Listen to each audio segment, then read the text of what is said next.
Today I want to discuss John Donne's Holy Sonnet 10, also known as Death Be Not Proud.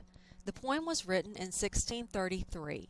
If you have a copy of the poem handy, it would be helpful if you can follow along and annotate your text as we discuss the poem. First I will read the poem, then I will discuss it. Death, be not proud, though some have called thee mighty and dreadful, for thou art not so. For those whom thou thinkest thou dost overthrow die not, poor Death, nor yet canst thou kill me, from rest and sleep, but which thy pictures be. Much pleasure, then from thee much more must flow, and soonest our best men with thee do go, rest of their bones and souls' delivery. Thou art slave to fate, chance, kings, and desperate men, and dost with poison, war, and sickness dwell, and poppy or charms can make us sleep as well, and better than thy stroke. Why swellest thou then? One short sleep past, we wake eternally, and death shall be no more. Death, thou shalt die. In this poem, Donne is actually personifying death. He first treats death as an equal, but eventually reveals death is inferior. Donne is saying while death likes to think of himself as terrifying and powerful, that is simply not true. In the lines, for those whom thou thinkest thou dost overthrow, die not, poor Death, nor yet can thou kill me, Donne is speaking from a Christian perspective. He is telling Death that while Death may think he is killing men, for Christians, death is only a means to eternal life. To a Christian, death is doing them a favor by letting them be with their God.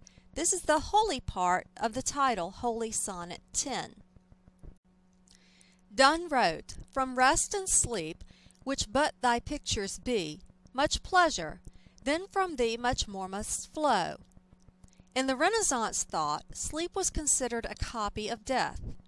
Therefore, Donne is saying here that if we get pleasure from sleeping, how much more pleasurable would death be when we are with the Lord?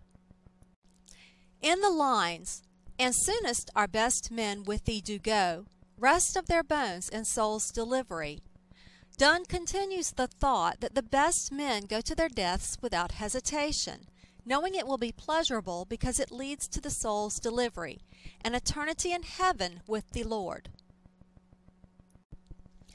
When he writes, thou art slave to fate, chance, kings, and desperate men, and dost with poison, war, and sickness dwell, Donne is telling Death that while Death thinks he has the power to choose who or who will not die, he does not.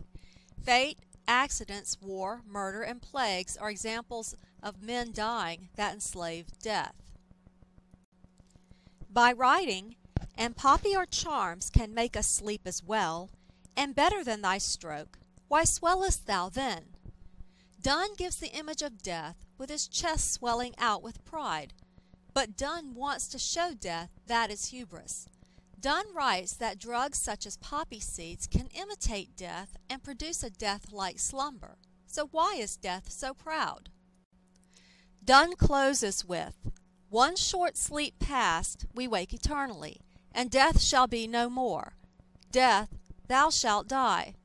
Remember Donne's holy Christian concept here. The one short sleep past is the brief moment a human is dead before he wakes eternally to never die again.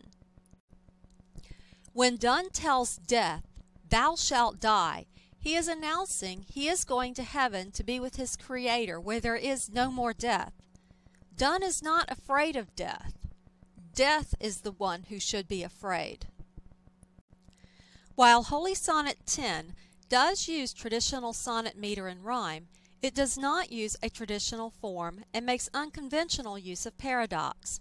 These were bold moves in Donne's writing for his time period. He also broke with tradition in his ideas about death. I hope this brief discussion has better helped you understand Holy Sonnet 10. If you want to read more, this was part of a collection of 19 sonnets. Have fun and keep learning.